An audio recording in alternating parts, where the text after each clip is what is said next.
1920. Noa es la nieta de Elizabeth, sobreviviente de la Shoah en Hungría, quien pasó la guerra escondida en un monasterio. Al finalizar la contienda emigró a Israel, donde formó su familia. Su hijo Shlomi, padre de Noa, es el fundador de la escuela Neolá, una conocida escuela de danza en Israel. A todos los interesados les pedimos que si ahora entre tiempo permanezcan en sus sitios para apreciar este video de 7 minutos sobre la Shoah. Y bueno, sin más, damos comienzo a este programa.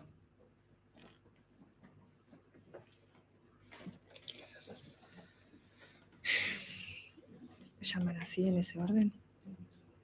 Invitamos entonces a Marcia Ferraz del Río, de Udelar. ¿En ese orden no quieren que sea alfabético? ¿Mm? Sí. Bueno, entonces, ¿cómo quieren hacer? Ese es el orden alfabético. Creo que no hay la primera. En estos momentos estamos recibiendo por orden alfabético los nombres, así que esperamos un ratito, pero no lo Me frisas acá. Dame si yo. Noelia Vanega, Rincón de la Bolsa, San José, adelante, un aplauso.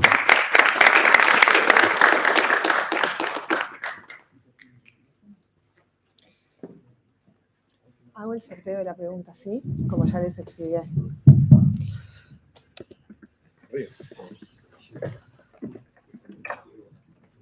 Salió el número 9, ¿sí?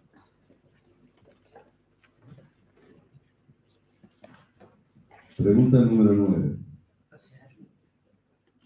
En su obra Historia de la Shoah, al relatar los primeros pasos de Hitler al frente del poder en el capítulo titulado La Alemania nazificada, Georges Ben-Susan expresa que el sistema se apoyó en el terror efectivo y amenazador. En ese marco, el autor escribe que ese terror se apoyó en primer lugar en una determinada figura o establecimiento, que prontamente se multiplicaría y daría lugar a una oficina de inspección de esos mismos establecimientos. Se pregunta, ¿recuerda usted a qué establecimiento o establecimientos el autor refiere como el primer sustento del terror nazi? No, es una cosa diferente.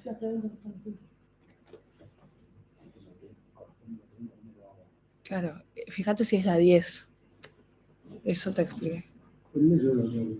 Claro, pero están desfasadas la de la fácil, ¿te acordás? Fíjate si la 10 no es la misma que esa que es la que tocó. Está. En ese, perdón, hubo un tema de desfasaje porque tuvimos que sacar la primera pregunta. Entonces, todas las que están acá, que es la 9, ahí es la 10, así que hubo un error de coso. Solo en la primera ronda, así que leemos la 10, que es la que aparece ahí, o quieren... No, está bien, perfecto. Tiene que leer la planta 10, el caballero. Dicen que leamos por lo que dice ahí, porque entonces nos advierten a nosotros que estamos buscando. Sí. Vamos a cambiar la pregunta. La que aparezca ahí, que es la 9, es la que en el libro es la 10. La que aparezca ahí, que es la 10, va a ser en el libro la 11. O sea, cuando acá digamos pregunta número 9, leemos la pregunta número 10. Porque la 1 la borramos. Cuando en la pantalla aparece la 9, aquí es la 10. Sí. En la primera fase. Sí, porque es lo que está. La prioridad es la pantalla. Sí. Entonces paso a leer la correcta. La Sí. que corresponde en este momento, que es la 10 de acá, Sí, la sí. 9 de aquí. La volvemos a leer igual porque hubo una confusión. Es así de claro. Pregunta número 10, que era la 9. En su obra Historia de la Shoah, Georges Ben-Susan se refiere a la base teórica de lo que habría de ser la política de exclusiones de la Alemania nazi en el periodo 1933-1939. En ese contexto, el autor se refiere a lo que califica como el factor determinante principal de lo social y de lo cultural de la antropología alemana construida alrededor de los años 1860. Se pregunta, en opinión del autor, ¿cuál fue en ese marco el determinante principal de lo social y de lo cultural para esa antropología alemana?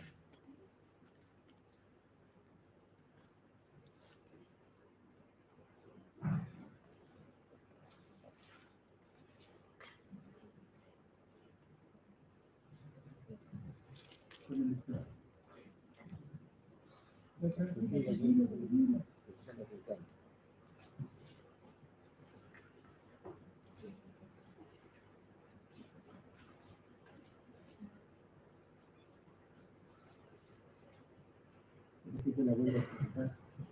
Estoy intentando leerla así. ¿Cómo? Sí, estoy intentando volver a leerla. Podemos volver a leerla si quieres escucharla. Escuchala. En su obra Historia de la Shoah, Georges Bensusan se refiere a la base teórica de lo que habría de ser la política de exclusiones de la Alemania nazi en el periodo 1933 a 1939. En ese contexto, el autor se refiere a lo que califica como el factor determinante principal de lo social y de lo cultural de la antropología alemana, construida alrededor de los años 1860. Se pregunta, en opinión del autor, ¿cuál fue en ese marco el determinante principal de lo social y de lo cultural para esa antropología alemana? Un elemento concreto. Sí, me da el periodo. Con el micrófono, por favor. Sí, pero estoy intentando. Que me da. Pero igual subimos. No Sí. importa, escúchalo. Lo te escucho. Me habla del periodo de exclusiones como para dar un contexto y de ahí me pregunta hacia 1860 el factor determinante. Sé que en esa época surge como Trata de pensarla más que sino No es un factor concreto. Es una pregunta, una palabra sola. La verdad. ¿Cuál es el factor? más amplio.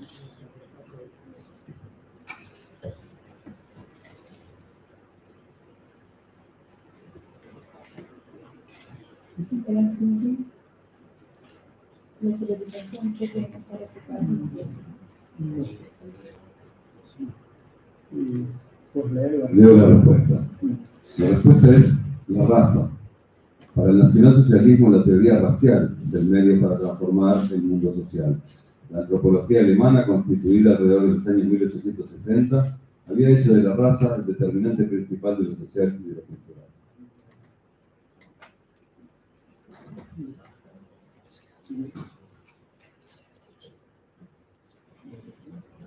Siguiente pregunta. Siguiente pregunta. Me fijas acá.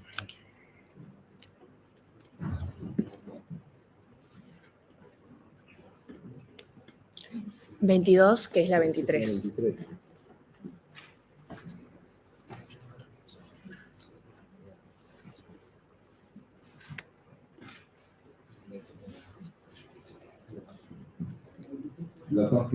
La pregunta número 23, que figura 22 en la tabla. En su obra La noche de los cristales rotos, Michel Barth describe el fallido intento de Hitler de acceder al poder en noviembre de 1923. El autor escribe que Hitler fue detenido y condenado a prisión, en la cual habría de permanecer durante 9 meses. El autor relata que durante su encarcelamiento Hitler escribe "Mi lucha", y a continuación el autor refiere a las ideas que Hitler expuso en este libro. Se pregunta, ¿recuerda usted qué ideas, según el autor, expuso Hitler en "Mi lucha"?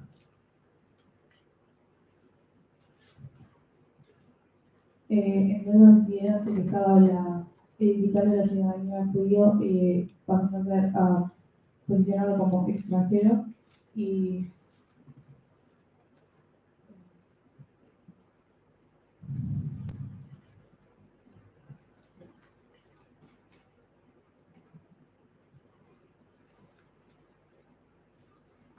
Buscamos las ideas. hizo varias. Traté de recordar el contexto del libro y de lo que el autor refería. el autor propone la exclusión en sí, entonces toma medidas para llegar a eso.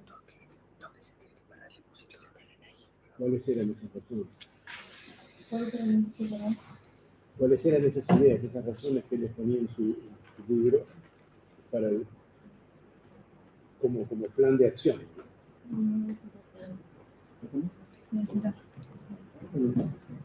¿Quizás agua? Sí, ¿querés agua?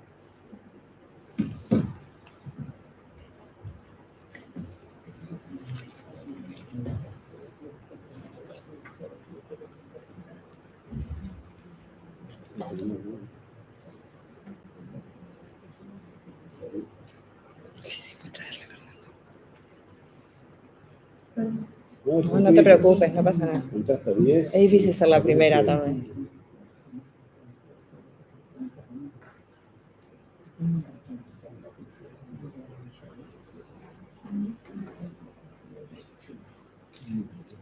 Tengo que buscarte algo así.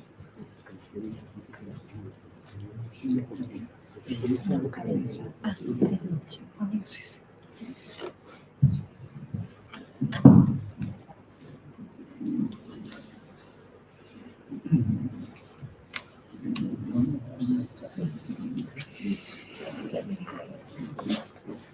Chicos, tómense esto con alegría, disfrútenlo, no se pongan muy nerviosos acá, simplemente vamos a repasar lo que ustedes estudiaron con un espíritu de conocimiento y de enriquecimiento entre todos. No se sientan ante tribunales judiciales, por favor. Que por experiencia no es fácil. Simplemente piensen lo que aprendieron, disfrútenlo, que esa es la idea en el día de hoy. Así que tranquilos, no los vamos a matar, los vamos a torturar un poco, ¿no? Complementando las palabras de Miguel Juan, les recuerdo que también cuando iniciamos la tanda de penales, el primero que patea no está muy tranquilo que digamos, así que le damos a la derecha a la participante. Yo la pregunta, si ahora con la respuesta. Leemos nuevamente la segunda. En su obra La noche de los cristales rotos, Michel G. Barth describe el fallido intento de Hitler de acceder al poder en noviembre de 1923. El autor escribe que Hitler fue detenido y condenado a prisión, en la cual habría de permanecer durante 9 meses. El autor relata que durante su encarcelamiento Hitler escribe Mi lucha. Y a continuación el autor refiere las ideas que Hitler expuso en este libro. Se pregunta, ¿recuerda usted qué ideas, según el autor, expuso Hitler en Mi lucha? Él plantea todo lo que quiere hacer a futuro y recuerdo que el autor en una parte dice que 18 años después estaba cumpliendo todo lo que Hitler había dicho que iba a hacer. Más que nada en materia de política extranjera, si no me equivoco, decía. Y la eso creo que hace hincapié en que se está en lo que él había dicho que iba a hacer, entre otras cosas, quitarle la ciudadanía y posicionarlo como extranjero para progresivamente excluir el judío. ¿Qué más expresa ahí que después se lleva a cabo durante el ciclo? Más general. Mein Kampf, el libro Mi lucha, era como un libreto. Y está diciendo, bueno, yo tengo, mi lucha es por esto. Y a través de esto, y estos son los problemas que tenemos que enfrentar, los que él decía. ¿Cuáles eran esos problemas?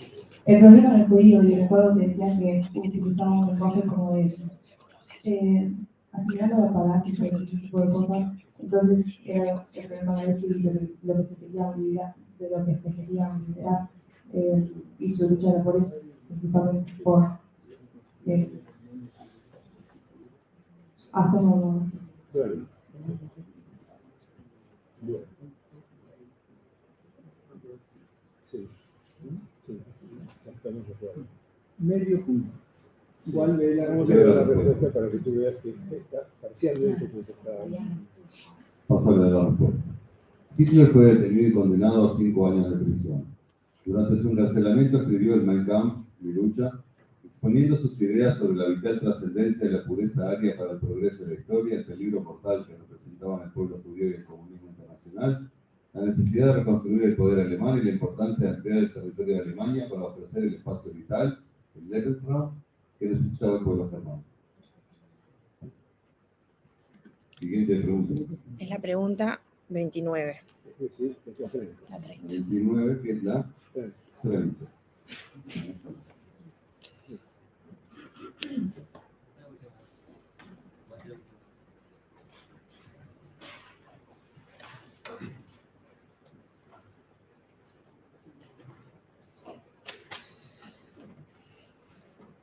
Pregunta número 30.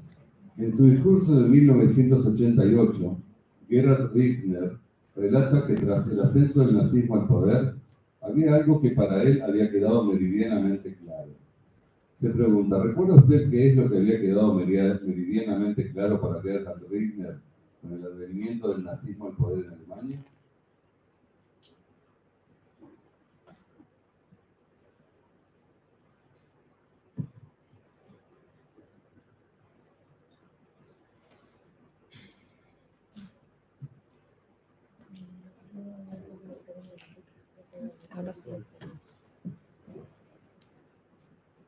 Yo pensaba en sí y en su entorno. Lo que queda meridianamente claro es que, vistas las circunstancias que se estaba viviendo, ¿qué es lo que a él le queda claro? Yo no diría que no tendrían que.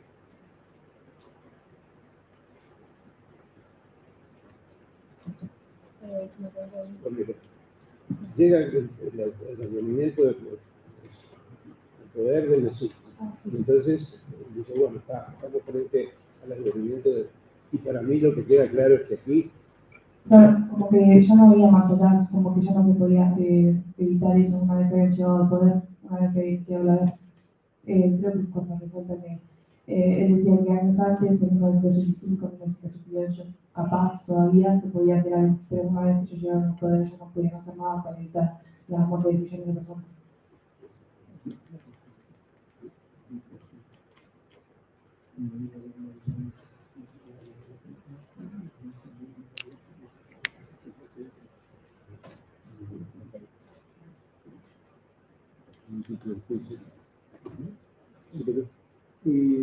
Otra vez, hay una parte bien contestada en tus palabras, que eso es lo que importa.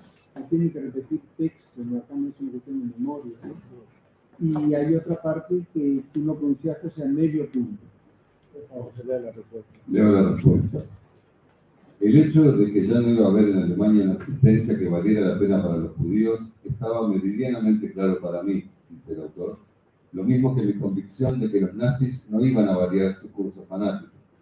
Fue una gran tragedia el hecho de que la mayor parte de la gente no se percató de esto, que no atinaron a reconocer que se había acabado el imperio de la ley y que el Estado estaba regido por otras leyes. Muchas gracias. Muchas gracias. Noelia. Quiero simplemente mencionar que están presentes con nosotros hoy. Es un honor para nosotros, los ex ganadores de Girón, Joaquín Moñoni, un aplauso. Marcelo Trillo, Bruno Ortiz, aplausos para todos, y Camila Fernández. Pasamos a Valentina Gordón. Liceo Departamental número 1 de Rivera. La pregunta número 13. ¿13? 13 de acá, o sea, la 14. Pregunta número 14. Hola. Para que te luzcas. Pregunta número 14. Mucha suerte.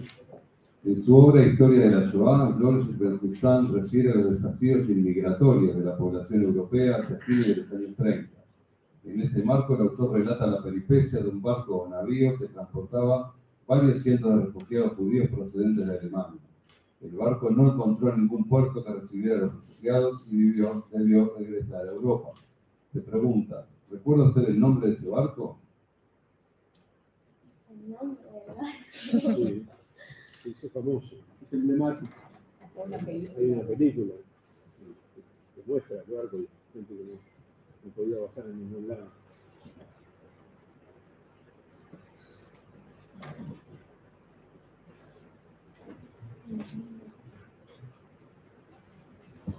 Esto es lo difícil, porque claro, Sí, es el nombre.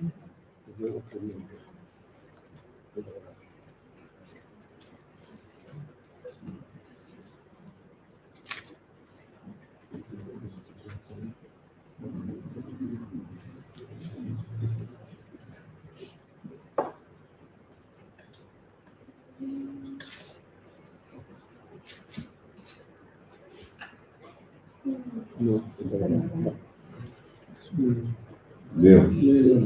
El nombre del barco era el St. Louis. Saint Louis. San Luis. San Luis. No me acuerdo. Quiero decir algo que lo manejamos desde el primer certamen. La historia no es exclusivamente memoria, definitivamente no. Es conceptos y es entendimiento. Pero hay fechas que son emblemáticas, hay lugares que son emblemáticos y hay nombres que son emblemáticos. Aquí no se pretende una mnemotecnia intensa, pero algunas cosas hay que recordarlo por su nombre, por su fecha, por su lugar. El resto, la verdad, que manejamos los conceptos. Aclaración. Adelante. Siguiente pregunta. Pregunta número 8. Tenemos a la 9.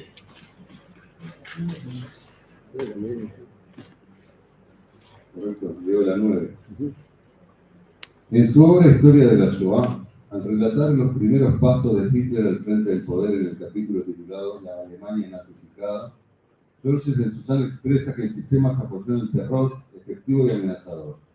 En ese marco, el autor escribe que ese terror se apoyó en primer lugar en una determinada figura o establecimiento que prontamente se multiplicaría y daría lugar a una oficina de inspección de esos mismos establecimientos. Se pregunta, ¿recuerda usted a qué establecimiento o establecimientos el autor refiere como el primer sustento del terror nazi?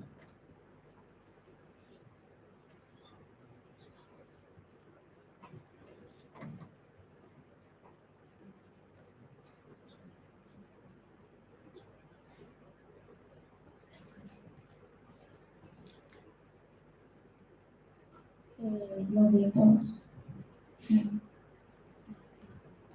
¿Pensamos un poquito más? Un conocimiento muy notorio. Anterior. Continuamente. Estás en el marco del concepto, pero todavía te falta precisar un poco más.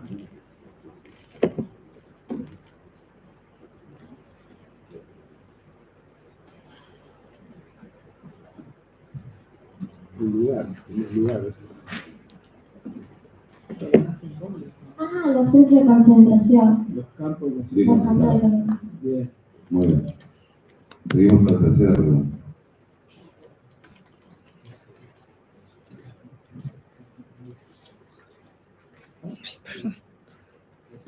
La pregunta 19, o sea, la 20.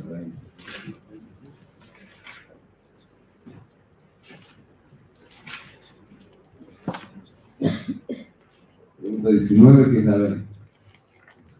En su obra La noche de los cristales rotos, Michel Lippard expresa que cuando Alemania anexó Austria en 1938, muchos judíos se quedaron en su casa en lugar de huir. Se pregunta, ¿recuerda usted a qué razones el autor atribuye a esa actitud, esa pasividad de los judíos austríacos?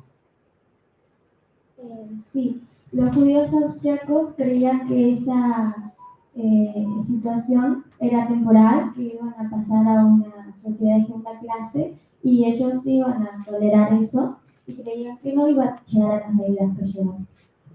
Bien contestado. Muchas gracias. Leo la respuesta para completar la idea.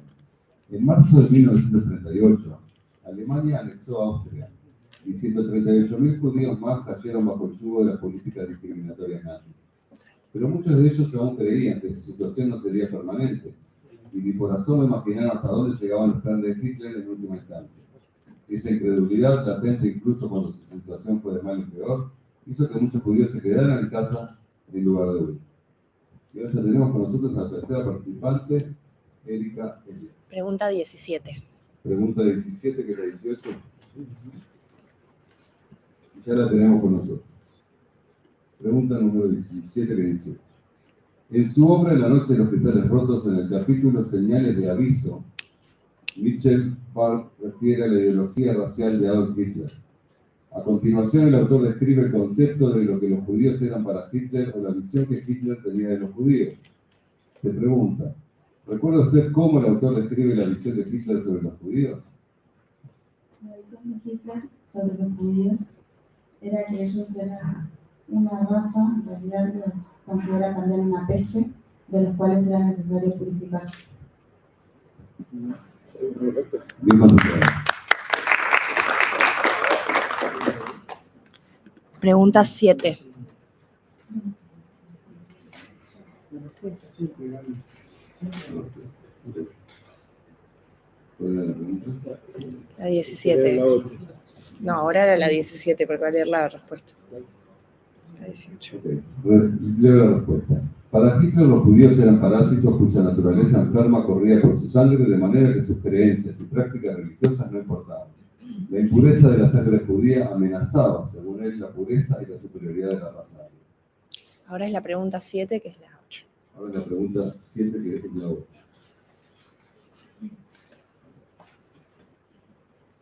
En su obra Historia de la Shoah, Georges Ben-Susan expresa que en menos de 6 meses la dictadura absoluta cae sobre Alemania. Eso implicó el sometimiento de todas las administraciones públicas y el control de la justicia y de los funcionarios. Para ello contó con un instrumento, una policía política omnipresente. Se pregunta, ¿recuerda usted el nombre de esa policía política que el autor califica como omnipresente, creada en Alemania en abril de 1933?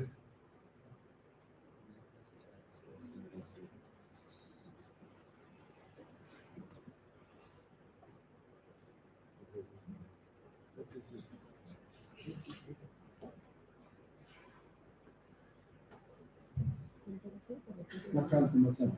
Te escucho tus dudas. Con policía se refiere a cuerpos policíacos, ¿no? ¿O es un concepto? ¿Serían las SS? ¿O tendríamos? Puedo repetir la pregunta.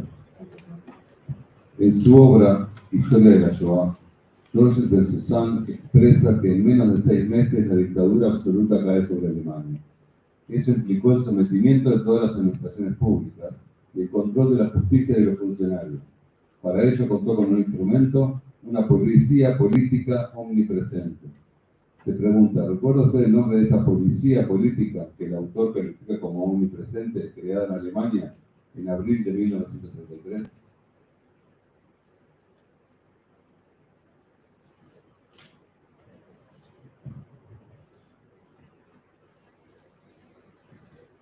¿La SA?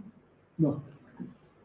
Capaz que hay algo que hay que entender. Cuando tú preguntaste si era una cosa, son instrumentos, y tú nombraste instrumentos, pero dentro de esos instrumentos las tareas no eran todas las mismas. En este caso, el instrumento sobre el cual recae la tarea de acuerdo al dice el autor es la Gestapo.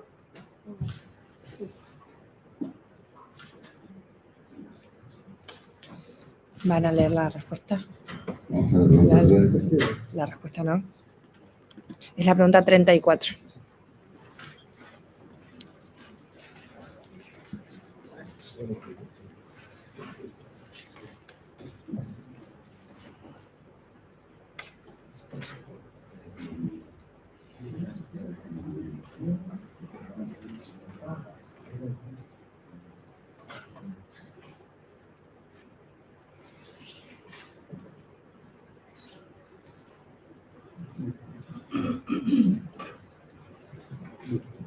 Bueno, pasamos a la pregunta 34, que es la 35.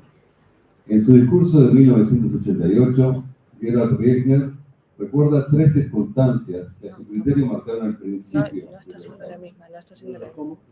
No estás leyendo la misma. 34, que es la 35. Bueno, 3 que la 34. No, 35.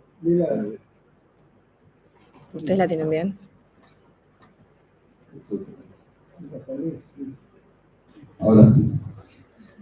Pregunta número 35. En su discurso de 1988, Gerhard Riegner reflexiona sobre las lecciones a aprender del Holocausto. En ese marco, y antes de transcribir el pensamiento de Emil Fackenheim, Gerhard Riegner se formula 3 preguntas fundamentales.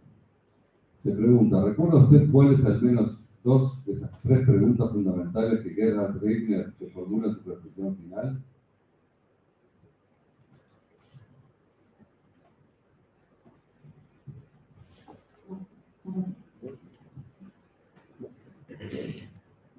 Leo la respuesta. La respuesta es las 3 preguntas que se formula Gerhard Riegner son: ¿cómo pudo suceder? ¿Por qué sucedió? ¿Dónde estaba Dios cuando sucedió? Muchas gracias.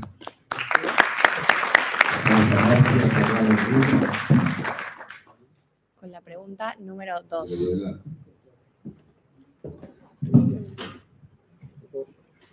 Pregunta La dos que número... la 1 que la 2. No, la 2, que es la 3. La 2 que es la 3.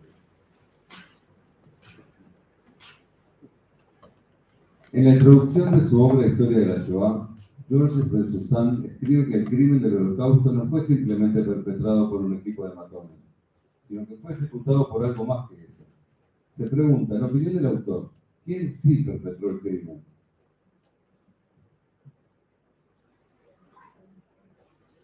Bueno, Sí. creo que en realidad lo que intenta mostrar el autor es que no fue solo Hitler y el partido nazi, sino toda la sociedad que se como que se unió a la causa, digamos. En realidad todo el mundo, y bueno, en realidad también habla mucho, no me acuerdo si en ese libro, pero... Está muy bien. Por eso se está equivocado. El crimen, dice el autor, no fue perpetrado por un equipo de matones, 1 millón de personas habrán estado implicadas de una u otra manera, sino por una sociedad entera. Vamos a la segunda pregunta. Pregunta número 4. 4 que la 5.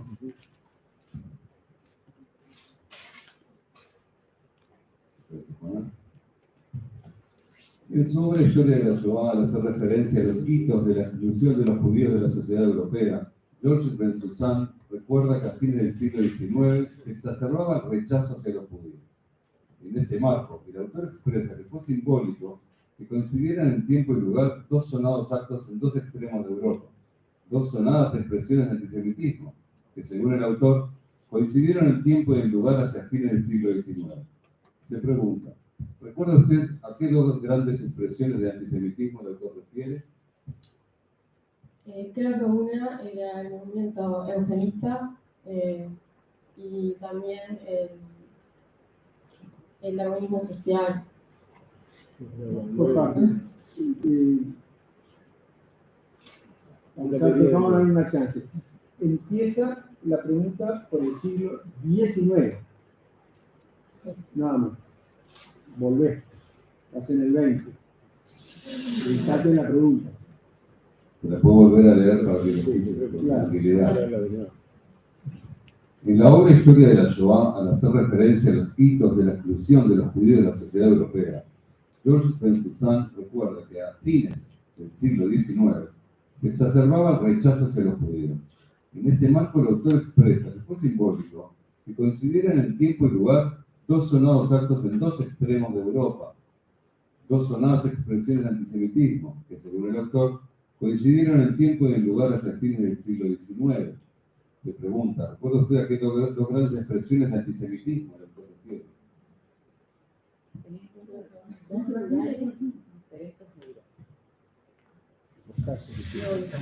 La pregunta es clara.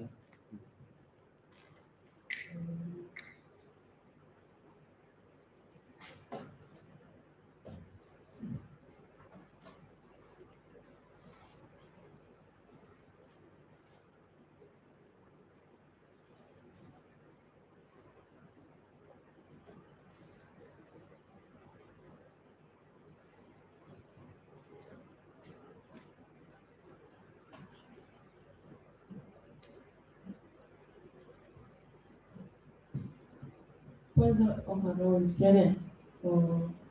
Bueno, nosotros te preguntamos a ti.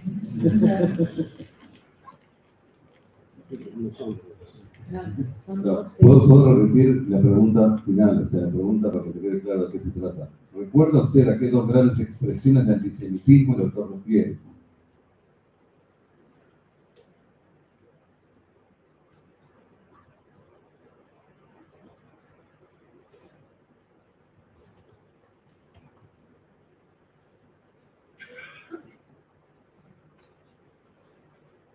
Bueno, está, la última.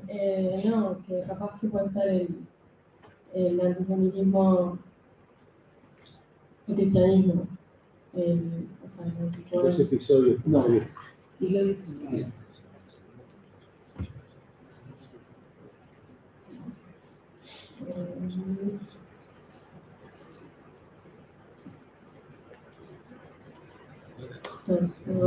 Leo la respuesta. De la respuesta aquí.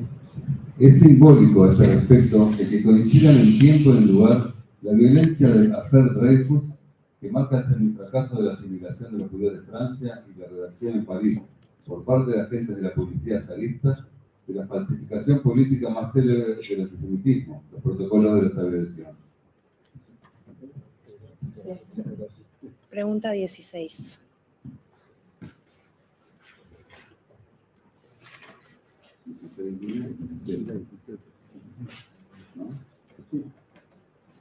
En su obra La noche de los cristales rotos, Michel Barr expresa que aunque nadie sabe a ciencia cierta cuándo la denominación de la noche de los cristales rotos, la expresión terminó asociándose al pogrom para hacer alusión a cierta circunstancia que caracterizó aquella jornada. Se pregunta, ¿podría usted indicar a qué hecho o circunstancia hace alusión la expresión la noche de los cristales rotos?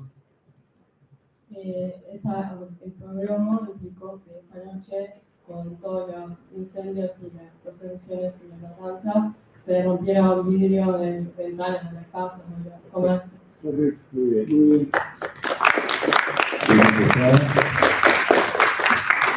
Leo igual la respuesta completa. Aunque nadie sabe a ciencia cierta cuándo surgió la expresión la noche de los cristales rotos o Kristallnacht, o la menos conocida Reichskristallnacht, ha acabado asociándose a los pogromos del 9 y 10 de noviembre de 1938 por alusión a la destrucción masiva de ventanas y escaparates que dejó las calles cubiertas de cristales rotos. Bueno, nosotros ahora ustedes canten, ¿no? Con la pregunta 31. Pregunta 31.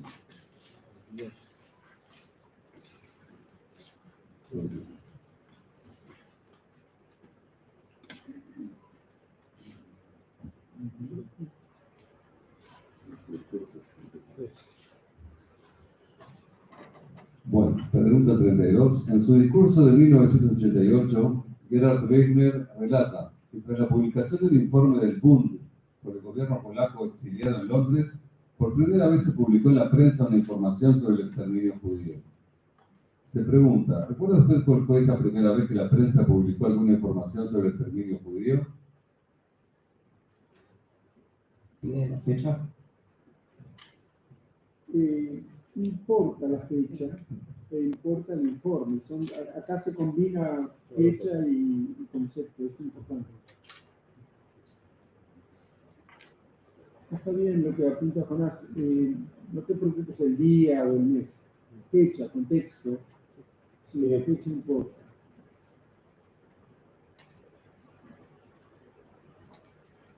Si tú recordás ese concepto, empezá por ahí.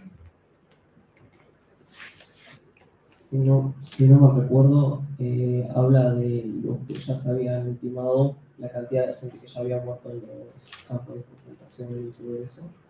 Y la fecha, si no me recuerdo, 1938. No, el concepto está bien. La fecha es 1942. E importa porque estaban los comienzos de los grandes asesinatos que se transmitirían durante los próximos 3 años hasta el final de la guerra. Pero en el 42 ya se sabían, y bueno, no se hizo nada. Pero el concepto es ese. Medio punto. Sí. Medio punto de Leo la respuesta. En junio de 1942, el gobierno polaco en el exilio, refugiado en Londres, publicó un informe del movimiento judío laborista Bund, según el cual ya habían sido ultimados 700.000 judíos. Poco después, el Congreso Judío Mundial convocó una conferencia de prensa en Londres, donde anunció que las víctimas ya sumaban más de 1 millón. Esta fue la primera vez que se publicó en la prensa una información al respecto. Hasta entonces la prensa nada había publicado sobre la persecución a los judíos. Seguimos con la pregunta 37.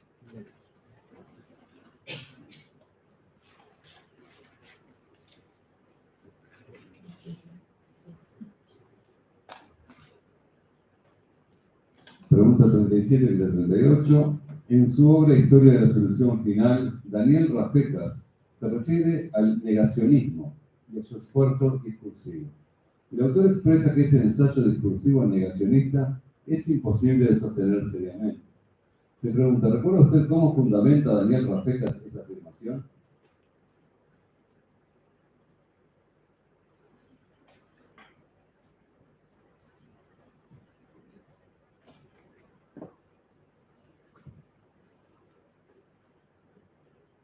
Creo que en ese momento ya se sabía varios datos de lo que estaba pasando, entonces que el negacionismo era más porque no querían aceptar que hombres, que personas como ellos estén haciendo eso, las cosas que hacían. Mira, se refiere más también a lo que sería la actualidad, que hay gente que niega que hubo holocausto. Y entonces, ante esa negación, ¿cuál es la respuesta que se da de que en realidad sí hubo holocausto? O sea, como dice la profesora, la negación hoy es lo más hiriente, lo más absurdo, lo más cruel de negar el holocausto. Es muy, muy doloroso escuchar a un negacionista. ¿Qué le contestaría a Rafejas para demostrarle lo absurdo y equivocado que está? Ok, entonces por un lado todas las historias que ya se saben de las personas que lo tuvieron que pasar y también los pocos pero existentes restos de, por ejemplo, Auschwitz. Está bien en tus palabras, está bien. Igual yo creo que la respuesta te va a ampliar los argumentos y es importante saber los argumentos, pero está bien contestada. Está bien contestada y te ampliamos. Estamos hablando del episodio histórico más documentado de la historia reciente. Por añadidura, en la actualidad disponemos de casi todas las evidencias, en documentos y en imágenes, a un clic a través de Internet.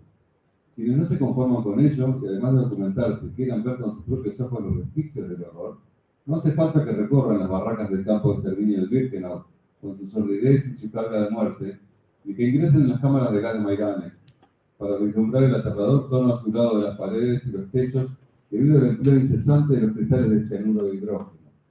Basta con una visita al cementerio judío de Varsovia, un predio vastísimo, 250.000 tumbas, en un estado de abandono absoluto, como si el tiempo se hubiese detenido allí hacia 1943. Desde entonces, aquellas miles de tumbas quedaron sin nadie que las visitara.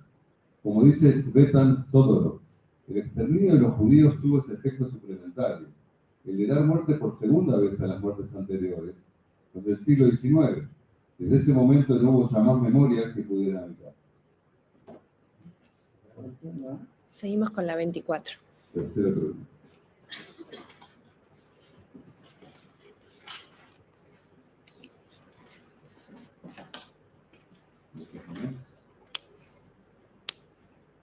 Pregunta número 24, que es la 25. En su obra Hitler 1938, Charles McDonough relata algunos casos concretos de destrozos masivos. En ese contexto, el autor transcribe las expresiones de un dependiente judío que exclamó asqueado: ¿qué come la gente de las SA para defecar así? Se pregunta, ¿recuerda usted los motivos de esa exclamación? Ese hombre trabajaba en un lugar que no recuerdo cómo se llama, pero trabajaba con pieles y había ensuciado las pieles con excrementos. Correcto. Bien contestado. ¿Bien? Las fachadas de Max, Bata, Etam y Salamander estaban destrozadas. Beck trabajaba para un pelotero en la misma calle. Todas las ejecuciones masivas de judíos. Allá, 10.000, Artillón, 5.000, en aquel otro lugar 20.000. Los informes se siguieron multiplicando. Ahora estamos con Rocío, Anaís, Guerra, Olmo. Pregunta número 30.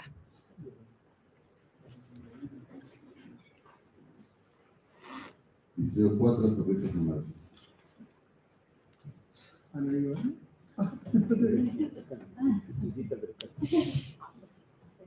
En la oficina en Ginebra del Congreso Judío Mundial, donde trabajaba Gerhard Regner, narra que cuando empezó la campaña rusa, en el verano de 1941, pronto empezaron a recibir terribles noticias. Se pregunta, ¿de qué hechos daban cuenta estas terribles noticias de que el autor daba cuenta en relación a los acontecimientos en el este? Bueno, tras la campaña rusa comenzó, a partir también del 42, el transporte masivo al este de los judíos, en donde se los concentraban en los campos de concentración.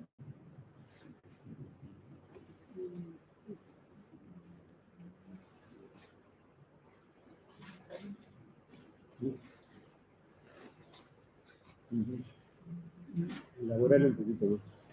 y que en realidad, como ya sabemos, el Holocausto fue, por varios autores de la bibliografía, se desarrolló con el silencio casi de todo el mundo.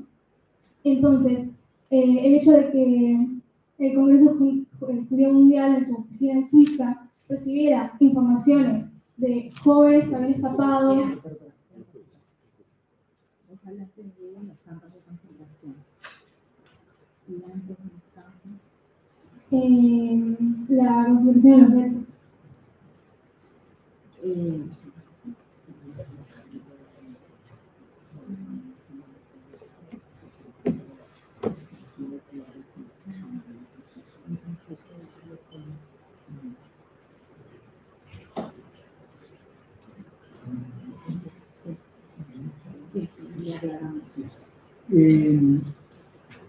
Tú te referías que las grandes matanzas que se empiezan a dar a partir de ese momento son los campos de concentración.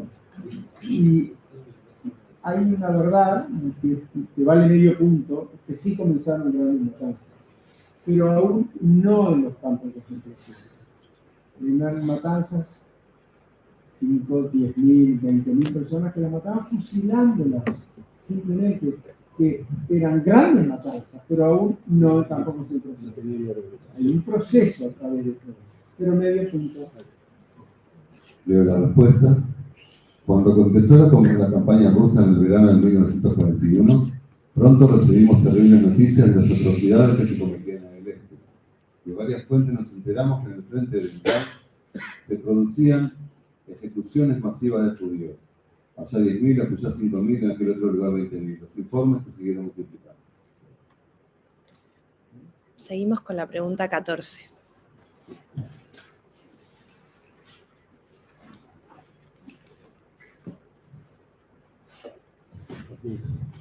Pregunta 14, que es la 15 de acá. En su obra Historia de la Shoah, George Ben-Susan refiere el episodio que sirvió a Goebbels de señal y de pretexto para el gigantesco pogrom conocido como la Noche de los Cristales Rotos en Alemania y en Austria. Se pregunta, según el autor, ¿cuál fue ese episodio que sirvió de pretexto al pogrom de la Noche de los Cristales Rotos?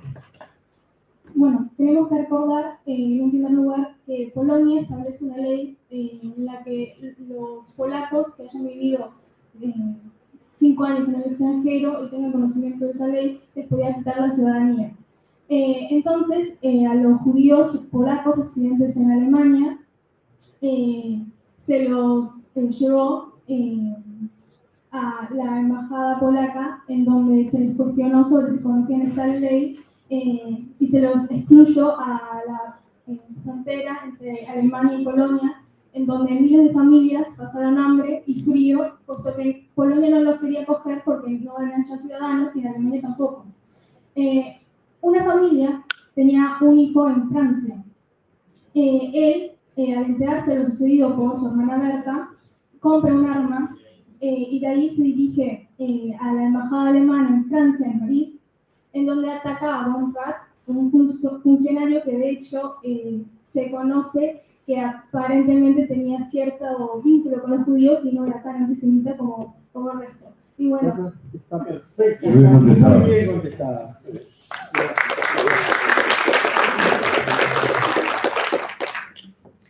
Pregunta 18.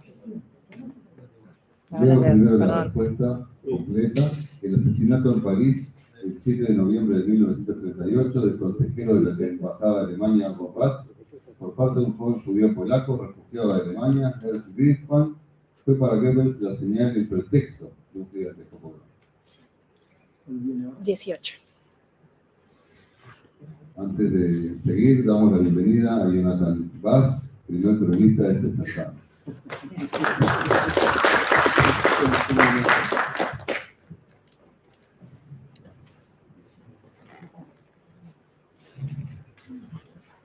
En su obra La Noche de los Cristales Rotos, Michel Bard, a la hora de descubrir los antecedentes históricos de la Noche de los Cristales Rotos, expresa que luego de las leyes de Nuremberg de 1935, hubo un periodo durante el cual la situación de los judíos mejoró brevemente. Se pregunta, ¿recuerda usted qué hito o actitud se asocia y se atribuye a esa mejoría? Bueno, en un primer lugar, la Alemania nazi quería albergar los Juegos Olímpicos de Berlín de 36, por lo cual quería dejar una buena imagen internacional y promoviendo un nacionalismo alemán, querían mejorar en sí la situación para que se les concediera la sede, pero bueno, poco después... Muy bien, está muy bien. Bien contestado. Le devolvió la respuesta. De hecho, su situación mejoró brevemente cuando Hitler intentó ofrecer una imagen más favorable de Berlín en la carrera por albergar los Juegos Olímpicos de 1936. Elvina Gutiérrez. Adelante. Por eso, hermano. Pregunta 26.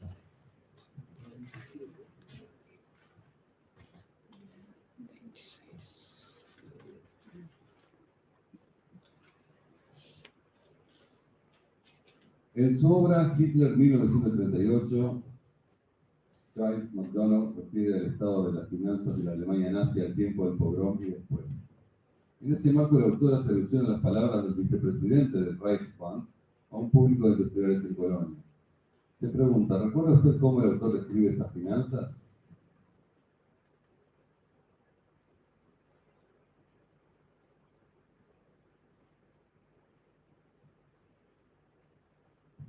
El vicepresidente del Reichsbank, creo, ¿no? ¿Cómo? No, el Reichsbank no, es Es el Banco Central. Claro.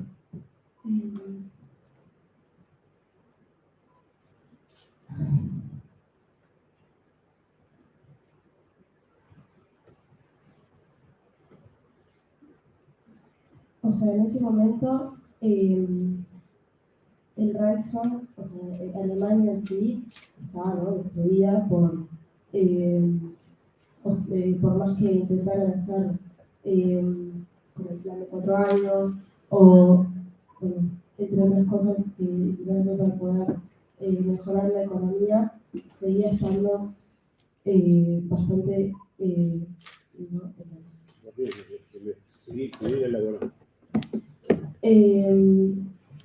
y bueno, en este momento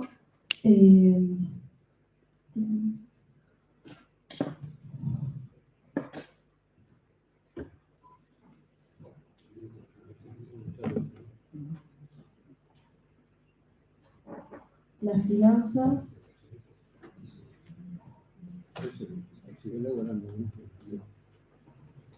es el presidente del Banco Central que le habla a un grupo de empresarios. Entonces analiza la situación financiera. Dice, ¿qué está pasando? Tú arrancaste bien. Seguís laburando. O sea, después del programa también lo que estaba pasando era que después de todas estas restricciones, la economía, que por ejemplo estaba bastante enojado porque la economía no podía sustentarlo, y por lo tanto claramente no estaban en el mejor estado por más que intentaran como recuperarse. Pero ¿por qué estaba tan mal la economía en ese momento?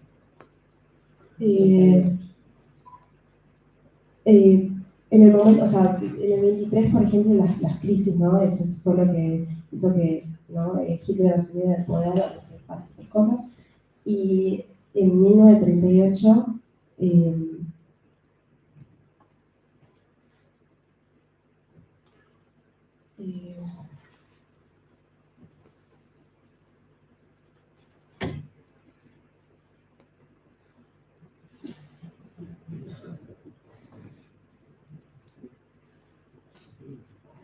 estaban sorprendentemente mal.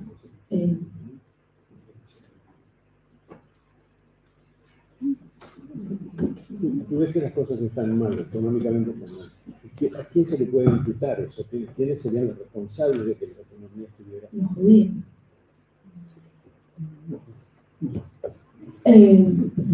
Tenés medio punto porque realmente escribiste que la finanza no está bien. Pero hay argumentos concretos que manejó el vicepresidente. Un vicepresidente o presidente del Banco Central es una figura muy pragmática. Y si da argumentos, los da concretos.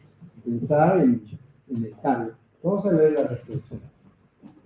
La pregunta era si recordaba cómo el autor describe las finanzas en ese momento.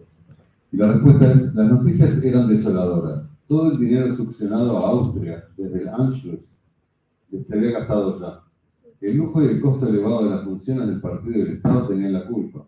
No había divisas y las materias primas escaseaban. Era necesario reducir de inmediato el presupuesto anual del Estado en 6.000 millones de marcos. Alemania no tardaría en sufrir un colapso económico completo. Esos son los motivos. Seguimos con la pregunta 38.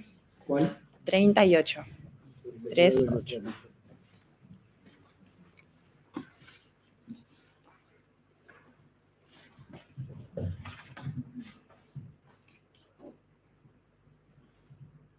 En la obra Páginas Escogidas, Naum Bernstein comienza su artículo denominado La elección de Dinamarca, expresando que es difícil resistirse a un régimen totalitario una vez que éste se ha adueñado del poder. En ese contexto, el autor comienza el artículo formulando una pregunta que considera legítima. Se pregunta, ¿recuerda usted cuál es esa pregunta que Naum Bernstein considera legítima?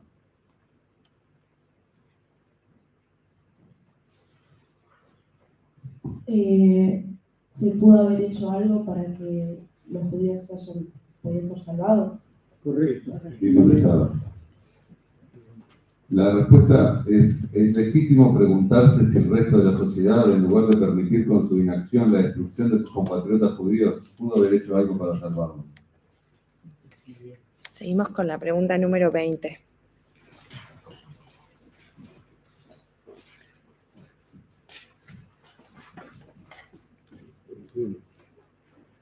Bueno, pregunta 20, es la 21. En su obra La noche de los cristales rotos, Michel Barth recuerda que en 1921 Hitler había alcanzado la presidencia de un partido político.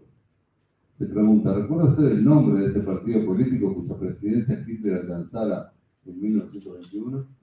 Sí, el primero era el Partido Obrero Alemán, que después se convirtió en el NSDAP, Nationalsozialistische Arbeitspartei, que es el Partido Obrero Nacional Socialista Alemán. Bien, correcto. Bien, correcto. Para completar la idea, en 1921 Adolf Hitler había alcanzado la presidencia por aquel entonces llamado Partido Nacional Socialista de los Trabajadores Alemanes, más tarde conocido como Partido Nazi. Muchas gracias.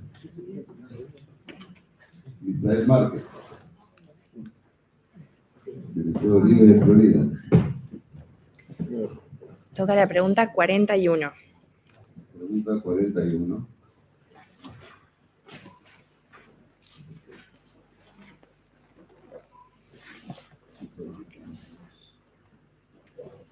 La 41 y la 42 dice así. En su artículo La elección de Dinamarca, Naum Bernstein se refiere al final de su nota a un telegrama que corona la epopeya de los judíos daneses. Se pregunta, ¿recuerda usted a qué telegrama se refiere el autor?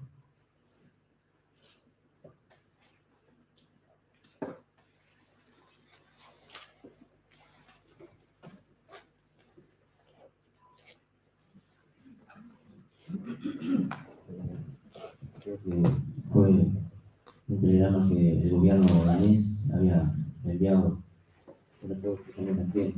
Creo que el gobierno danés todavía sigue existiendo cuando los nazis estaban formando uniones y territorios.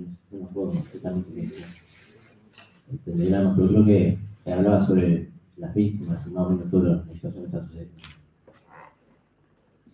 A ver, lee de nuevo la pregunta.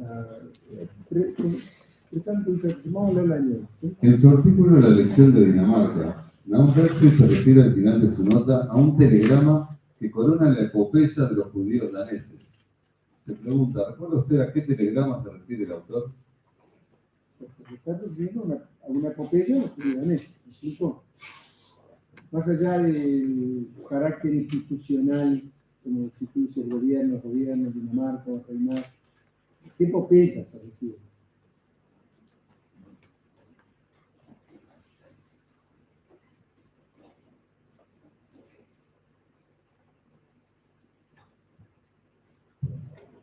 Creo que Sí, pensá.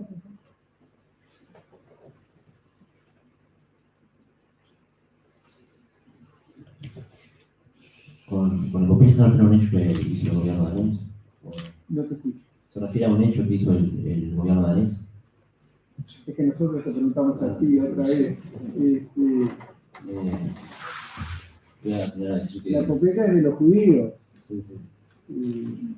Te tendréis que preguntar si los judíos integraban el gobierno danés o no. O sea, enfocate en uno. Vos dijiste que el gobierno mandó un telegrama. Sí. ¿Cuál es la epopeya para que ellos mandaran ese telegrama en el que decía determinadas cosas? Que los nazis habían invadido la Roma.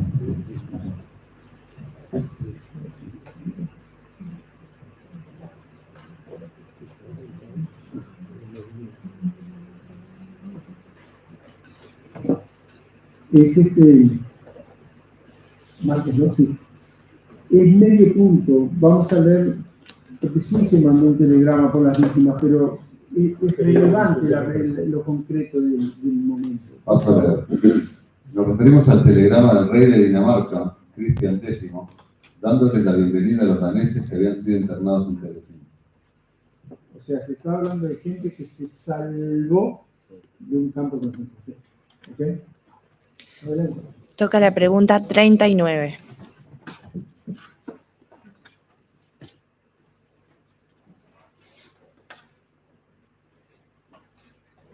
En su artículo La elección de Dinamarca, incluido en Páginas escogidas, Naum Bernstein relata que en el Museo de los Judíos Daneses en Copenhague, en su sala central, se preserva el material que registra una historia fascinante. Se pregunta, ¿a qué se refiere?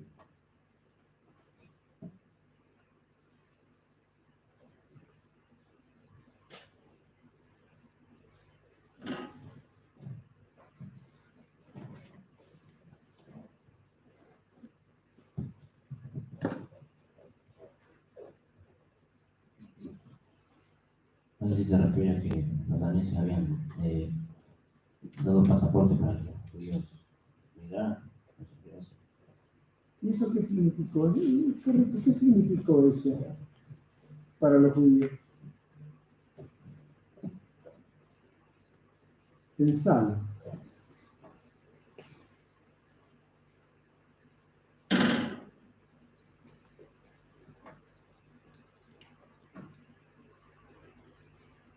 ¿Cuál es la consecuencia? Ya se sabe eso que pasó.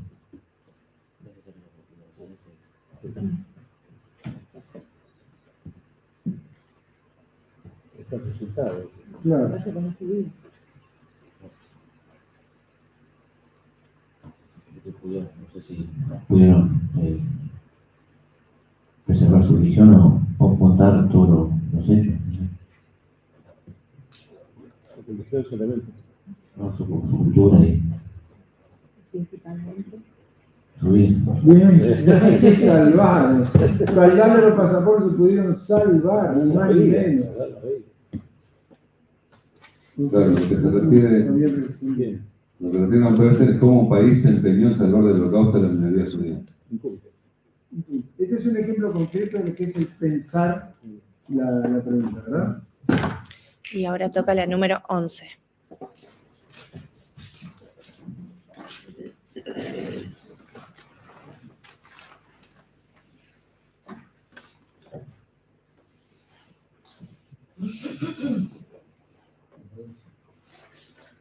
Pregunta 11 que es la 12. En su obra Historia de la Shoah, Georges Bensusan expresa que a efectos de proceder a la expropiación de los bienes de la comunidad judía, los nazis debieron definir previamente qué debía entender por empresa judía a ser alienizada. Se pregunta, ¿cómo definió el nazismo la empresa judía?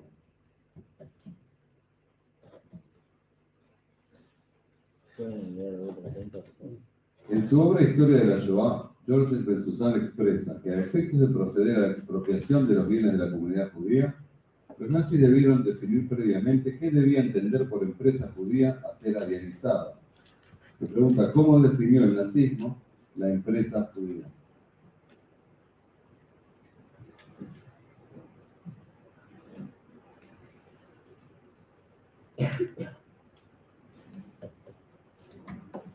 pregunta solamente Un poquito más. ¿qué eran las empresas judías? Preguntan, ¿cuál ¿Qué era para ellos una empresa judía? Es una pregunta clara. ¿eh? ¿Cómo definir Clara. el Yo creo que las empresas que tenían cierto tipo de acciones que eran propietarios judíos y nada, obviamente las que habían comprado ellos y nada, no recuerdo si había más, creo que había otro, no No, pero está muy bien. Está muy bien. Lee la respuesta. Bien. ¿Cómo definió el nazismo la empresa judía? Aquella cuyo propietario es judío, o bien aquella que cuenta con un judío en su consejo de administración, o bien aquella en la cual un judío posee más del 25% del capital o más del 50% de los votos. Muy bien. Gracias. Muchas gracias. Damos la bienvenida a Miriam Bernstein, hija de Nahum Bernstein y Mary Bernstein, Nicolás Vaz, nuestro anterior coordinador por varios años, y a Mauricio, por supuesto.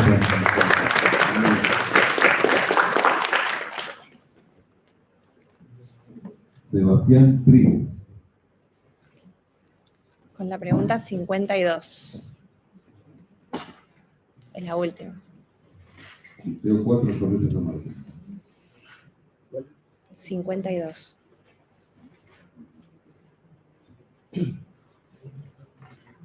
En su libro Si esto es un hombre, Primo Levi escribe que en los primeros días en Auschwitz era muy importante aprender aquello que sería de máxima utilidad si se quería sobrevivir.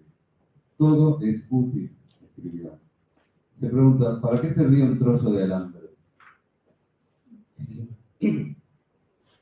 Recuerdo que ejemplificaba que servía para reemplazar los cordones de los zapatos. Bien contestado. Muy bien.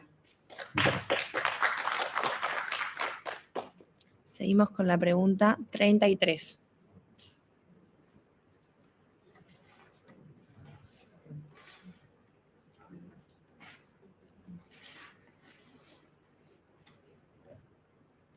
En su discurso de 1988, Gerhard Riegner reflexiona sobre las lecciones a aprender del Holocausto. En este contexto, Riegner recuerda las expresiones de un conocido premio Nobel de la Paz que expresó que la falta de memoria u olvidar sería una traición contra nosotros mismos. Si hemos sobrevivido para traicionar a los muertos, mejor hubiera sido no haber sobrevivido. Se pregunta, ¿recuerda el nombre de esa persona a quien se atribuyen esas expresiones?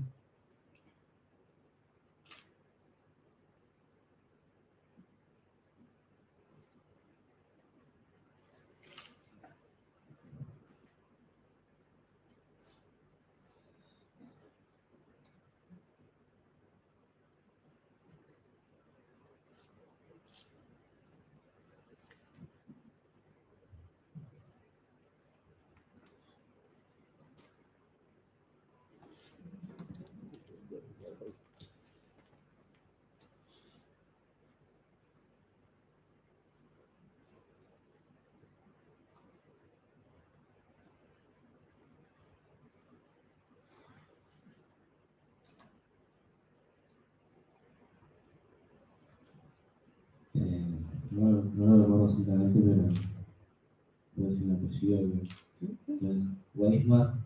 ¿Cómo? No. No. No. Es un premio Nobel de la Paz, se llamó Elie Wiesel, y este es uno de los casos, como decíamos antes, donde un nombre, una fecha o un episodio tiene un Nobel, premio Nobel de la Paz. ¿Okay? Muy bien. 23.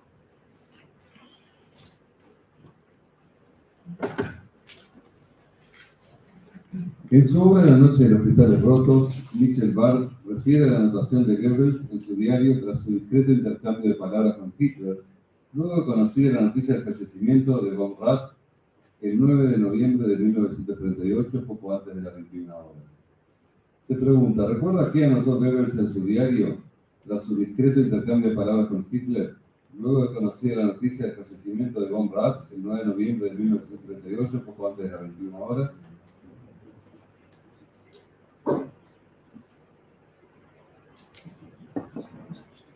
Si no mal recuerdo, las palabras que había cambiado Goebbels con Hitler eran sobre la realización del programa que luego se llamaría La Noche de los Cristales Rotos.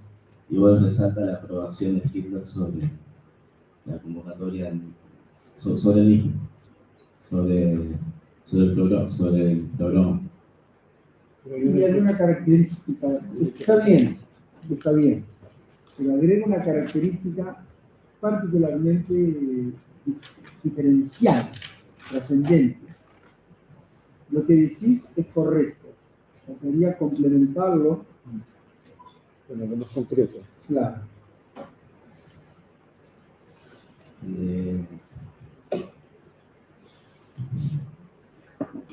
Puede ser que Hitler aclara que no tiene que haber una conexión directa entre el programa y el partido.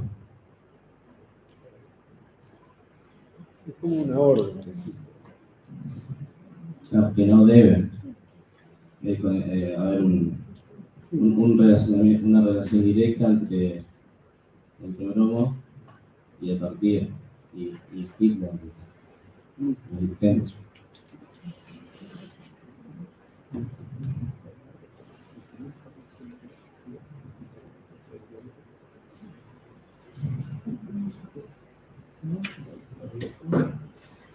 Hitler, ahora recuerdo, que aclara que deben tomarse acciones al respecto. ¿Quién dijo eso? Hitler. ¿Y qué acciones? Está bien, ok. Último empujoncito. ¿Qué acciones? Cuando uno dice tomar acciones, supuestamente refiere a algo concreto. En este caso importa. ¿Qué es lo que Hitler dice?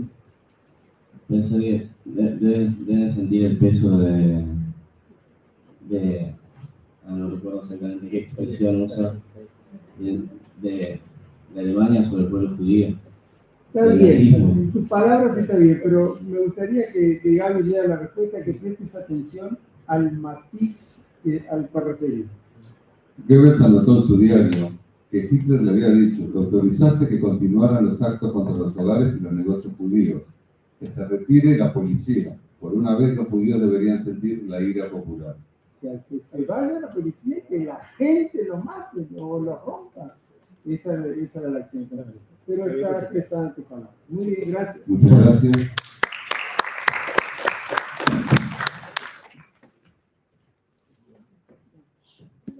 Aline Sarkisian. Con la pregunta 12. Colegio Alemán.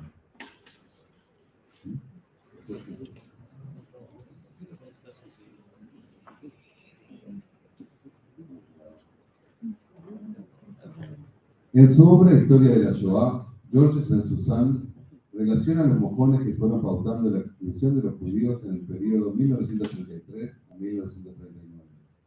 Entre esos mojones el autor menciona la conferencia de Elián de julio de 1938. Se pregunta, ¿recuerda usted a qué se denomina o cuál fue el objeto de la conferencia de Elián de julio de 1938?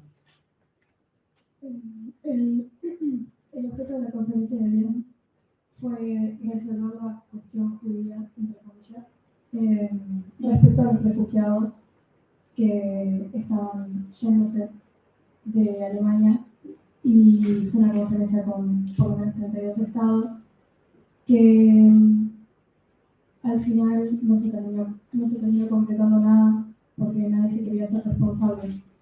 Perfecto. Bien contestada, voy a emplear con la respuesta. La conferencia de Elián de julio de 1938.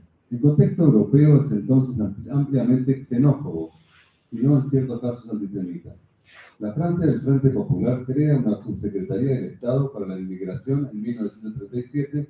El derecho de asilo es restringido en 1938 y en enero de 1939 es abierto en ser el primer campo para extranjeros indeseables. Los Estados Unidos no amplían sus cuotas de inmigración y acogen menos refugiados que Francia, mientras que la Europa Oriental y Polonia en primer lugar expresa su deseo de desembarazarse de sus judíos. Es para responder a la cuestión de los refugiados que se reúnen en Francia, en Evian, luego de que Suiza, sondeada, recluyó el 6 al 15 de julio de 1938 una conferencia internacional en la cual participaron 32 estados, La URSS y Checoslovaquia no están representadas. Italia rechazó participar. Y en cuanto a Hungría, Rumania y Polonia, que cuentan con las más importantes comunidades judías del continente, enviaron solamente observadores. Pregunta 50.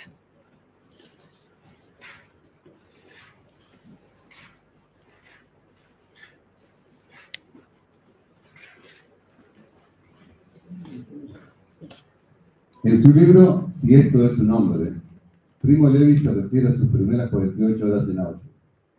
Allí menciona una escena que a los pocos días le parecerá de fabulosa ingenuidad. Se pregunta, ¿a qué escena específicamente se refiere? Luego de ser introducido al bloque donde estaban todas las camas, entró un chico que les fue a hablar de mala gana y les dijo que el resto de la gente estaba trabajando y él le preguntó si por lo menos les iban a dar un cepillo de dientes, por lo cual le dijo que no, el chico le dijo que no, y que todo estaba prohibido y que no había un porqué, que las cosas se iban a hacer. Bien contestada, Usted no está en su casa. completo la respuesta. La casa no se sale por la chimenea. Cuando arribó a Auschwitz, Primo Levi advirtió que nadie respondía de buena gana a todas las preguntas que los prisioneros habían comenzado a formularse. A una de esas personas, Primo Levi le preguntó si le devolverían el cepillo de dientes que le habían confiscado al llegar. El prisionero le respondió de mala gana: "Vous n'êtes pas à la maison", no estás ya en vuestra casa. Pregunta 25.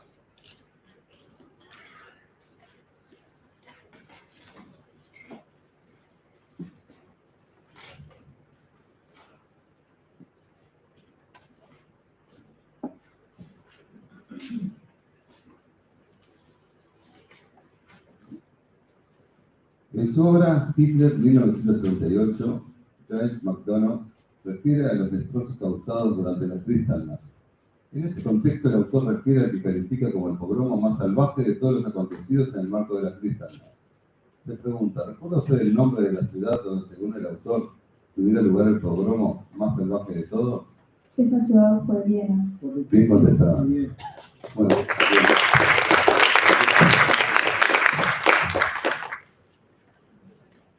Victoria Schilde, colegio alemán.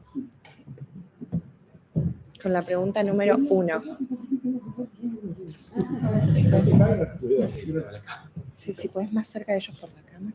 Gracias. La pregunta número 1, que de ustedes es la 2. En su obra Historia de la Shoah, tras relatar la matanza de los judíos en Europa, en manos de los nazis, George Bensusan refiere al viraje de septiembre de 1941. A ese respecto, el autor escribe que en el otoño de ese mismo año de 1941 se adoptó una decisión en lo que hace al proceso del Holocausto y el asesinato masivo de judíos. Se pregunta, ¿recuerda usted a qué decisión refiere George Bensusan adoptada en el otoño de 1941?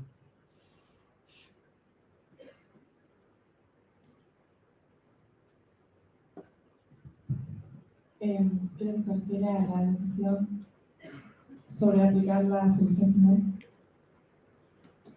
¿No? No. Todavía no. Pensalo un poquito.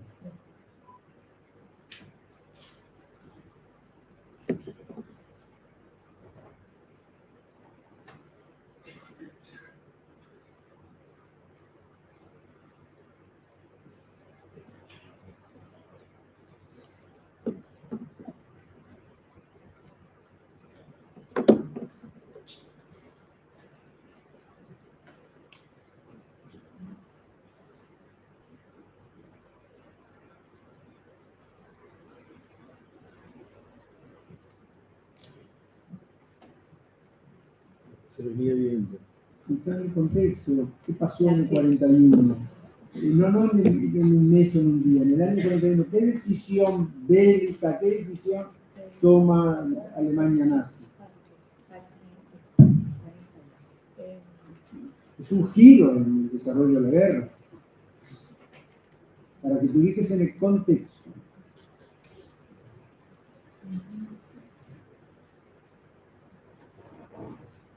Cuando decían invadieron Venís bien. Decidieron una invasión. ¿A dónde? Mirá que no es la pregunta, te estamos ayudando para que te ubiques en el contexto. Una vez que estés en el contexto podrás pensar la respuesta.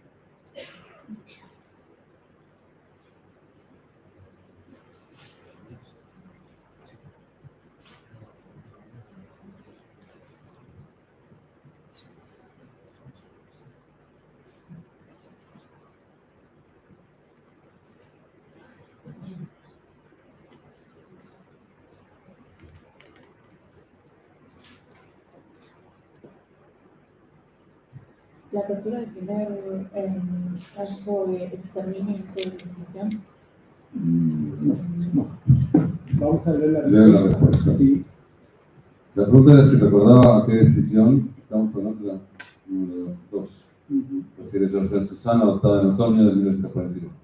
A las masacres ya perpetradas contra los judíos de Polonia a partir del otoño del 39, a las matanzas cada vez más sistemáticas operadas contra los judíos de la URSS desde junio del 41, En junio 41 invaden a la Unión Soviética.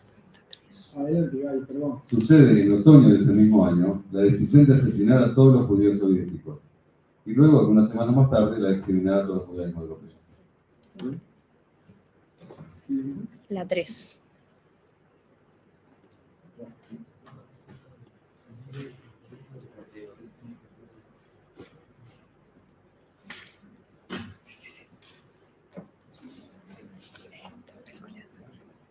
Pregunta número 4. Al comenzar a estudiar los antecedentes del Holocausto, George Ben-Sussan escribe que la historia del genocidio judío es inseparable de otros fenómenos.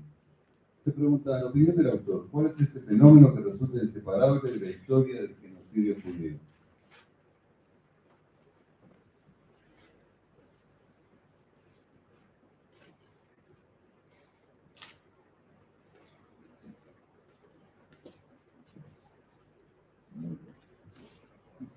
Pensar los antecedentes.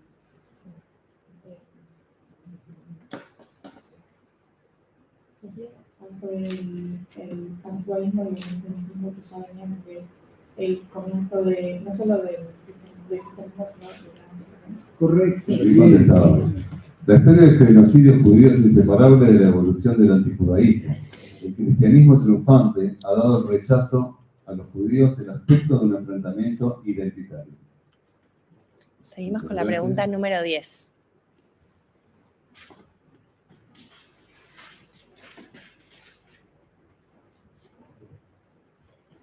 En su obra Historia de la Shoah, George Ben-Sussan expresa que durante la persecución legislativa contra los judíos en el periodo 1933 a 1939, el mundo occidental se movilizó pero no protestó.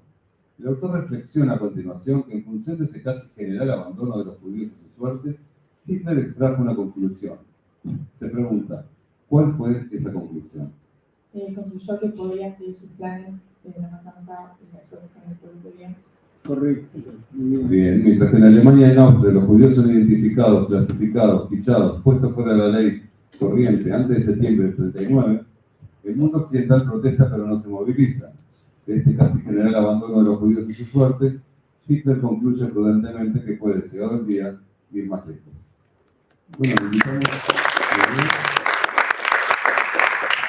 invitamos a Jacob Techera, del Liceo de Mela, para terminar esta primera ronda. Con la pregunta 28.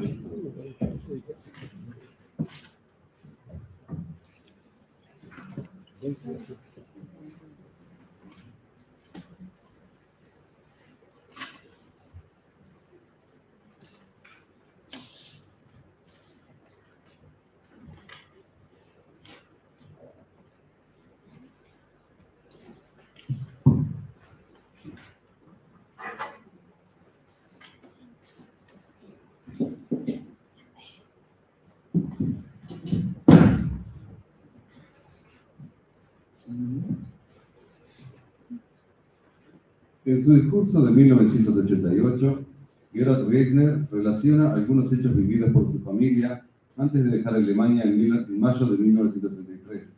que le hicieron ver que con la llegada de los nazis al poder en Alemania, el panorama para los judíos había cambiado radicalmente. Se pregunta, ¿recuerda usted al menos 2 de esos hechos o episodios familiares que Gerhard Reitner relata?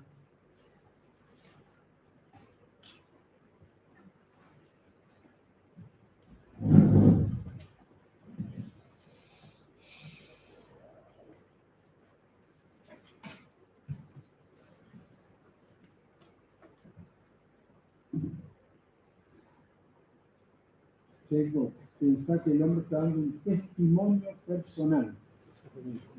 Personal, o sea, ya no está diciendo qué pasa en el mundo, está hablando de él. Luego Entonces, del boicot, en 33,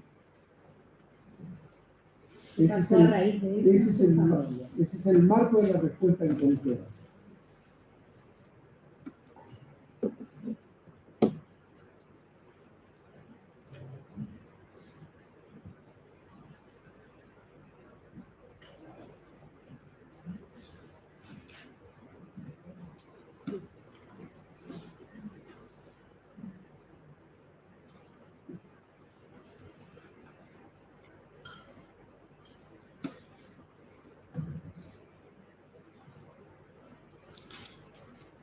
Relata en primera persona. Todo.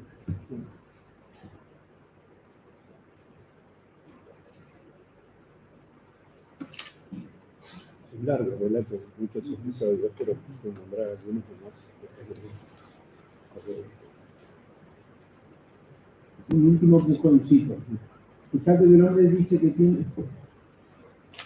que dejar al mundo. No es un tema menor. Entonces, relata su caso particular.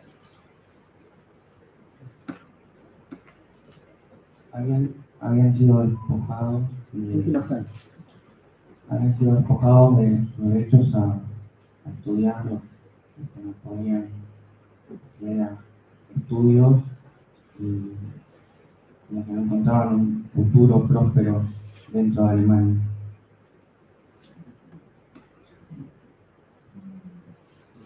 No. A ver, no está bien lo que está, pero quiero aclarar. Vos manejaste un concepto y él habla de un testimonio. Vamos a leerlo, por favor. Dice Gerhard Reitner. El 1 de abril se me había suspendido mi labor de referenda en el Tribunal de Distrito de Berlín donde ejercía. Ese mismo día, mi padre fue suspendido en sus funciones de abogado. Mi hermana mayor, maestra en la escuela primaria de Frankfurt del Meno, perdió su empleo. Mi hermana menor, quien todavía cursaba la primaria, fue expulsada de la misma. Solo nos fue molestada mi madre, que en esa época no trabajaba fuera de casa. La vida de una familia entera había sido desquiciada en apenas un solo día. Y para postre de esa jornada nosotros, los únicos judíos de ese barrio, fuimos acosados durante 20 minutos por hombres de la SA que se congregaron ante el chalet que alquilábamos gritándonos Juden Raus, fuera judíos. ¿Acaso era posible no interpretar cabalmente todo eso? Testimonio fuerte. Siguiente pregunta. 48. Pregunta 48. 48. 48.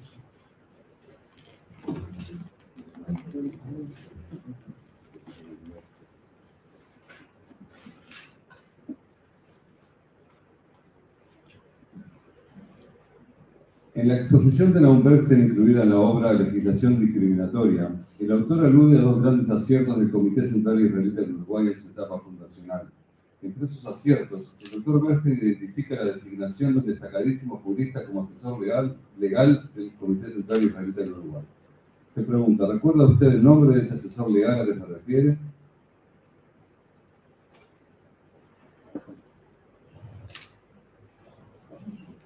El rector decano de la Facultad de Derecho. Sí, recuerdo. Recuerdo, sé a qué se refiere, pero en este momento no. Este es un caso más, vuelvo a insistir, donde los nombres son relevantes.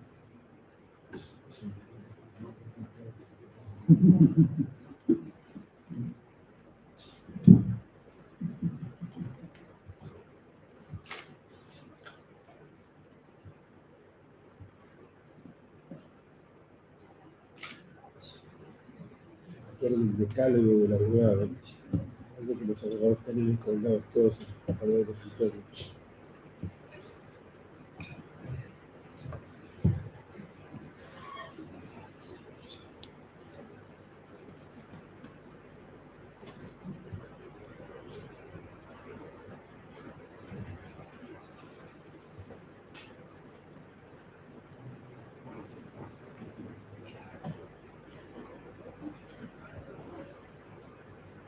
No.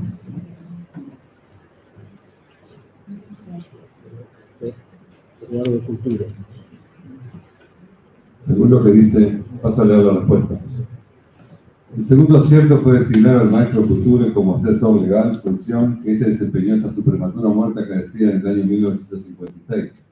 Couture se involucró en el tema de manera excepcional. Comenzó por asesorarlos, luego a raíz de hechos de crudo antisemitismo, hizo reiteradas denuncias penales que no prosperaron por razones parecidas a las que mencionaba la doctora Martínez. Finalmente optó por redactar un proyecto de ley para cubrir las fisuras que a su juicio tenía la legislación vigente. Seguimos con la pregunta 6. Y con esa terminamos la primera ronda.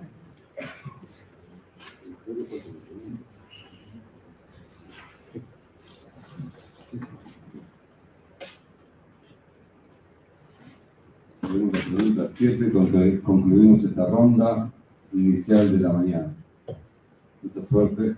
En su obra Historia de la Shoah, George Benson expresa que desde el 28 de febrero de 1933, con el pretexto del incendio del Reichstag, el estado de excepción deviene la norma.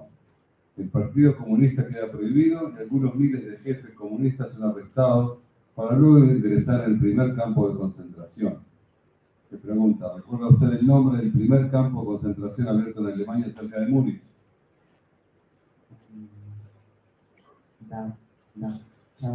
Correcto, bien contestado.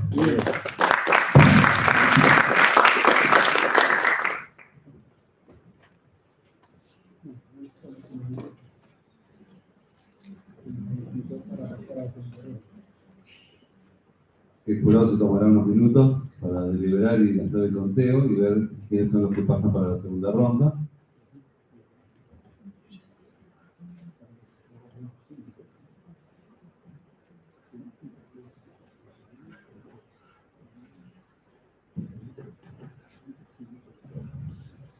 Les recuerdo que en el entretiempo se proyectará Elizabeth, Relato de una vida. Se trata de una obra de danza contemporánea cuyo tema es la Shoah. Es una realización de Noah Hoffman. Noah es una famosa bailarina y coreógrafa israelí que creó este homenaje a su abuela paterna en el año 2020. Noah es la nieta de Elizabeth, sobreviviente de la Shoah en Hungría, quien pasó la guerra escondida en un monasterio. Al finalizar la contienda, emigró a Israel, donde formó su familia. Su hijo Shlomi, padre de Noah, es el fundador de la escuela Mejorá, una conocida escuela de danza en Israel. A todos los interesados les pedimos que, llegado el entretiempo, permanezcan en su sitio para apreciar este video de 7 minutos sobre la Shoah.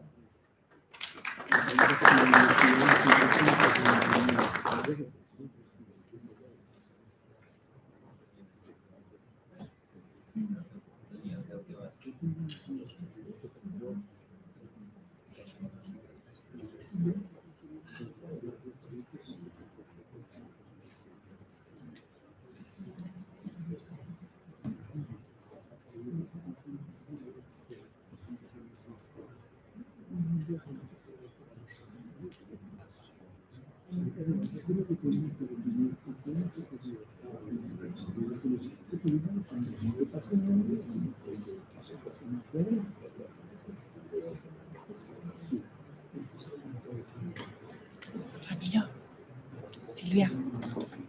Silvia, ahora está bien la numeración. Que para la siguiente. Para la siguiente.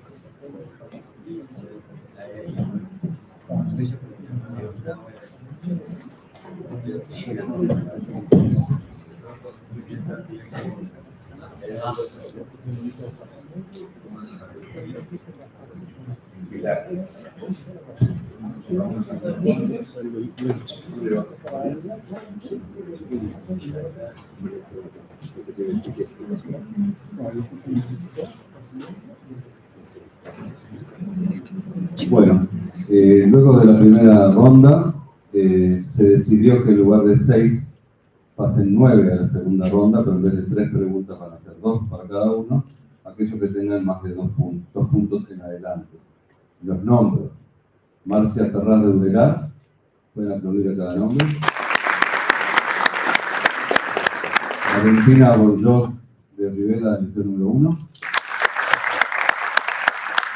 Alina Gutiérrez del Colegio Alemán. Abril Sarkisian del Colegio Alemán. Sebastián Pérez del Liceo 4 Surrito San Martín. Isabel Márquez de Oliva de Florida. Rocío Anaíl Guerra del Liceo 4 Surrito San Martín. Luciel Gandelman de la Escuela Integral Hebreo Uruguaya. Y Victoria Gil del Colegio Alemán. Nos reunimos aquí en un ratito.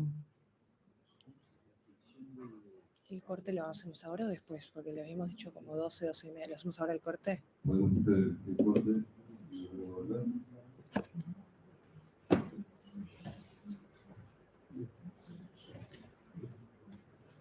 Bien, exhibimos la película ahora, así ya después luego bajamos todos al recreo. Iniciar hermanos, ofrece refrigerio así tradicional. Con buena onda. Se portan bien en los recreos. Se portan bien si no van al rincón. Y no de la vuelta. Invitamos a ver ahora entonces la película de 7 minutos. Perdón por la voz.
Spreito está mir auf wie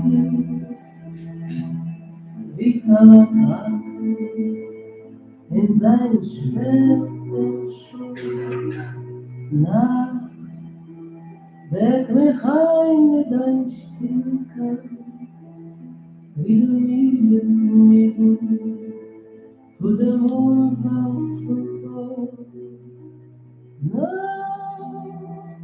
Trink mich und vergessen, wie den Träger den Schwersten von die Lasten alle Wort.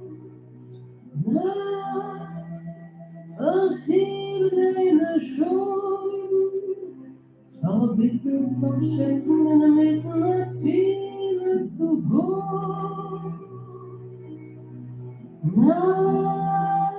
Sei mich Maxi verstellen, die schöpferste Show von dem Tod.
Al corte. Los invitamos